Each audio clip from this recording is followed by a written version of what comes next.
चलो देखो उदाहरण 7 सॉरी एक्सरसाइज 7 उदाहरण 5। ठीक है, बोला गया कि y अक्ष पर एक ऐसा बिंदु ज्ञात करें। y अक्ष पर बिंदु होगा, ठीक है, जो बिंदु 6, 5 और -4, 3 से समदूरस्थ है।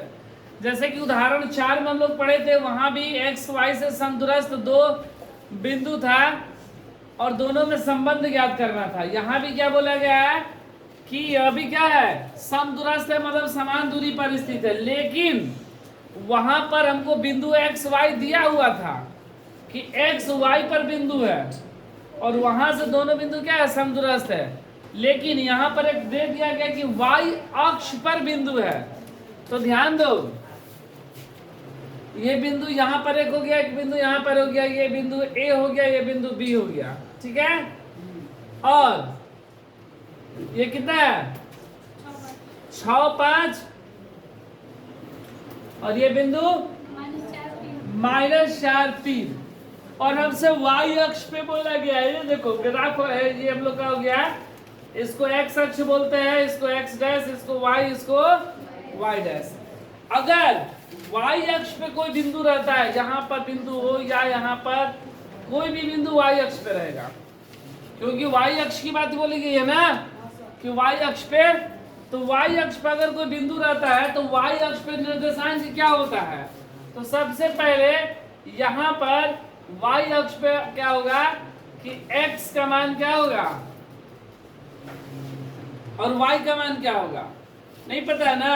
तो y अक्ष पर अगर यहाँ पर बिंदु, मान लो कि हम, अगर कोई पूछे तुमसे कि 0 और 3 बिंदु कहाँ पर है, x बराबर 0 और y बराबर 3, तो x बराबर 0 यहाँ पर मान लो 0 यहाँ पर ना, और y बराबर मान लो यहाँ पे पढ़ेगा ऐसे 1 2 3 इस तरह बढ़ता है, मान बढ़ता है ना।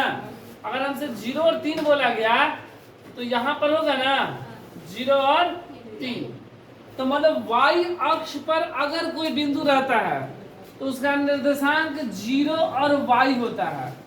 अगर x अक्ष पे कोई बिंदु रहेगा तो उसका निर्देशांक x और 0। देखो y अक्ष पे रहेगा, y अक्ष पे, तो इसका निर्देशांक क्या रहता है, y अक्ष पर निर्देशांक 0 और y। अगर x अक्ष पे रहेगा तो x अर्थात 0। तो ये याद रखना, अगर सवाल में बोलेगा कि x अक्ष पर बिंदु ज्ञात करे तो क्या हो जाएगा, x और 0। y अक्ष पे पूछा गया है तो 0 और y।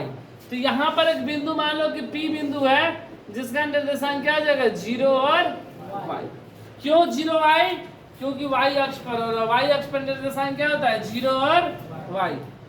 ये दोनों दूरी आपस में क्या, तो हम लोग पहले क्या निकालेंगे, AP की दूरी।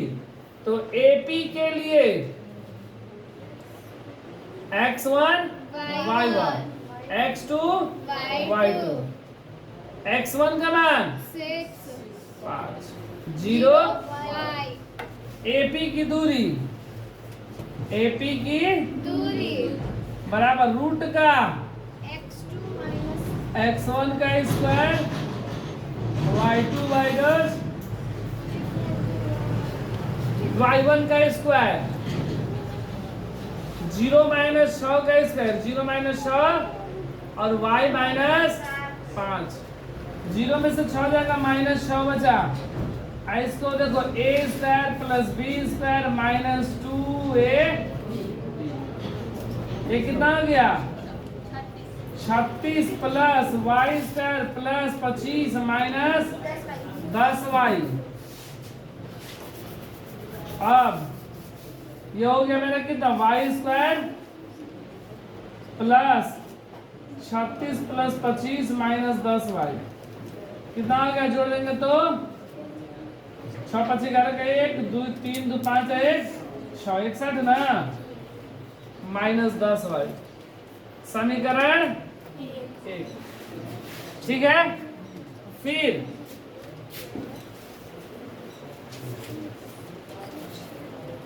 PB की दूरी निकालेंगे, PB की दूरी, PB के लिए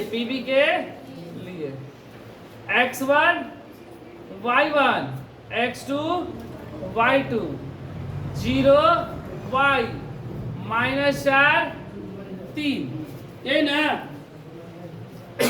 पीबी की दूरी निकालेंगे, पीबी की दूरी, पीबी की दूरी बराबर रूट का x2 माइनस x1 का square plus y2 minus y1 का स्क्वायर, -4 माइनस 0 का स्क्वायर और 3 माइनस y का स्क्वायर, ये हो गया -4 का square a square plus b square minus 2 a b, 4 का स्क्वायर 16, 3 का square plus y square minus 3 दूना 16 9 25 plus y square minus 6y, समीकरण 2। और हमसे क्या बोला गया है कि ये सब दूरस्थ है, इसलिए ये दोनों समीकरण आपस में क्या हो जाएंगे, बराबर, क्योंकि सम दूरस्थ बोला गया है, इसलिए एपी की और पीबी की दूरी क्या होगी, बराबर है। प्रश्न से एपी बराबर पीबी, कारण समदूरस्थ है, तो एपी का मान मेरा कितना है, रूट का Y square plus 61y, 61 minus 10y बराबर रूट का 25 plus Y square minus 6y, दोनों तरफ